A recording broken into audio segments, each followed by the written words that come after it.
how then can we approach conversations in our home, in our church, in our community, even like online, around the idea of the LGBTQ plus community? How can we even start to navigate those conversations?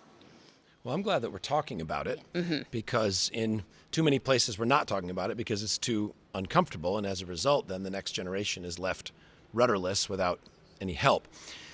Something I think is helpful to begin with, one of the reasons why even Christians get crossways with each other and have conflict with each other, is you have to have the conversations on two different tracks, on two different levels.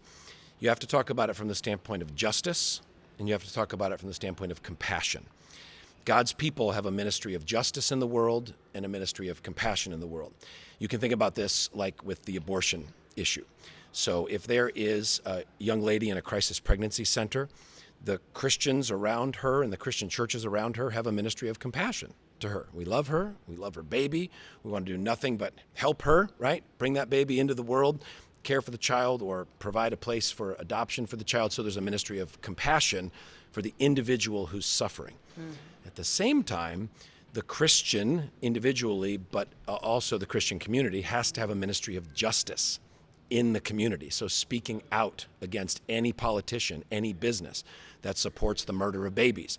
The Christian has to have like this prophetic voice in the community. So that makes sense. And what'll happen sometimes is if you're not sure which conversation you're having, you can end up having a conflict. So one Christian's talking about it from a justice standpoint, another Christian's talking about it from a compassion standpoint. The LGBT issue is the exact same.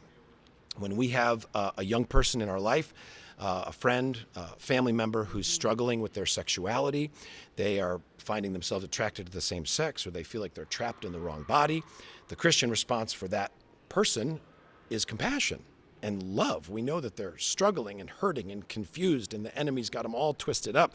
So we want to do nothing but show love for them and care for them.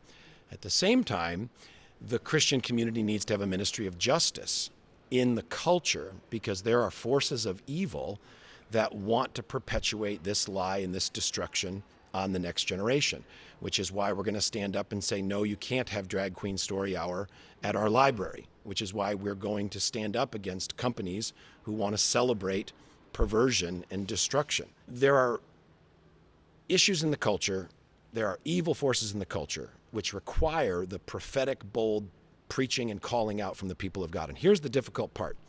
If a local church is not engaged in the ministry of justice and speaking out on these things, they lose all right to have a ministry of compassion because they haven't established the basis of truth and really, again, speaking against the forces of evil that are looking to steal, kill, and destroy our kids. Our kids, in thinking about the generation that they are being raised, they're just being inundated. Commercials and even comics that they pick up at the book fair at school. And I mean, everywhere they turn, they're being inundated with combative messaging around gender and sexuality, marriage, everything, just on every side.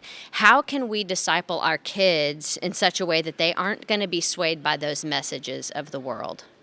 That is a fantastic question. It kind of ties into a project I'm working on right now, which is a rewrite of a Bible study I did many, many years ago. But one of the verses I dive into that Bible study is 1 John 5:19, which says, "We know that we are children of God, and the world is under the influence of the enemy." And in some translations, you can look at that Greek word, and it says really in bed with the enemy. So one thing we need to do is recognize that all these messages that our children are getting bombarded with are not spiritually neutral. And they do have a demonic base. And I think that that's another place where the church has been silent when we don't really explain to our kids where are these messages coming from? Because they are coming straight from the father of lies, and to recognize this as a demonic attack and a spiritual battle. And I think it's never too early to start explaining to these kids, like, look at this and see. I can even remember an exercise I did with my own kids. It was actually a quote unquote Christian magazine, and the cover of it, this was not about this LGBTQ issue, but it was, the cover of it just looked so dark.